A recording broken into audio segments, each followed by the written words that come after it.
For the latest film interviews, reviews, and everything making news in pop culture, subscribe to Film Companion now. In one of the many promotional interviews for Ruhi, director Hardik Mehta said that his leading man Rajkumar Rao introduced him to his leading lady Janhvi Kapoor as the guy who knows all about world cinema but has the heart of Govinda. That seems about right. Hardik was a script supervisor on Vikramaditya Motwani's Lutera and Trapped. He's made the terrific national award-winning documentary Ahmedabad Ma Famous. His first feature, Kamyab, was such a winning ode to the Hindi film Sidekick that Shah Rukh Khan came on board as a co-producer. Ruhi seemed like a solid next step.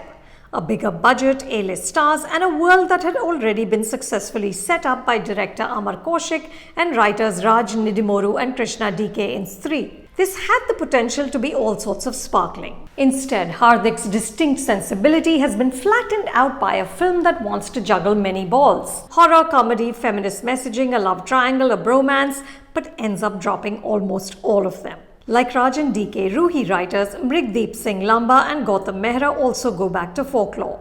Once again, we're in small town India. Once again, there's a Chudel.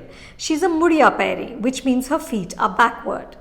Rajkumar and Varun Sharma play Bhaura and Katanni, childhood friends who occasionally dabble in Pakdai Shadi. They kidnap women and force them into marriage. One day, they pick up the wrong girl. Oh, girls! Ruhi also contains within her Afza, who is described as Lady Hulk and Godzilla. At one point, Bhaura says about her, "वो लड़की है कोई dual SIM का mobile थोड़ी ना." Truthfully, I didn't understand why Ruhi has come to be like this. Incidentally, the small town is fictional and the dialects we hear are a liberal mashup of many states, but that is the least of this film's problems.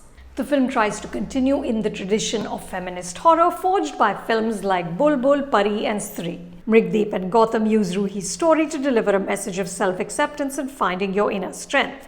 The ending is terrific. I suspect it's the reason why the film was made. But to get there, we must endure a screenplay that borders on incoherent. There are tantric babas, exorcism, passages of love and longing, a smiling foreigner shooting a documentary, and a villainous boss played by Manav Vij who seems as dazed by the plot as we are.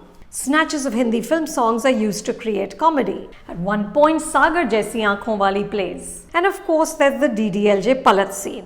Implanting a visual from The Exorcist on one of Hindi cinema's most iconic romantic moments is perhaps the most innovative joke in this film. Rajkumar and Janhvi go at their paths with gusto. Rajkumar tries to make Bhaura different from Vicky in Stree, but the Chanderi ka Manish Malhotra casts a long shadow. And Bhaura has so little to work with. His get-up, the highlighted hair, heart pendant which matches his red shoes, and his denim jacket which has Zalzala emblazoned behind seems more thought through than his character. The writing also trips up Janhvi, who's convincing in both avatars but trapped in scenes that lead nowhere. And I think Varun's unique brand of comedy is starting to feel tired. The actor really needs to stretch beyond the expressions which have made him famous.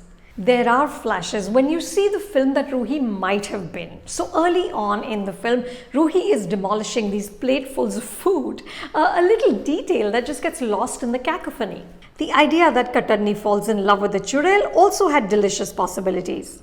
I wanted to know what enables him to see beyond her bloodthirsty exterior. But none of this emerges. What you get is three characters circling each other in a forest, and that gets dull pretty quickly.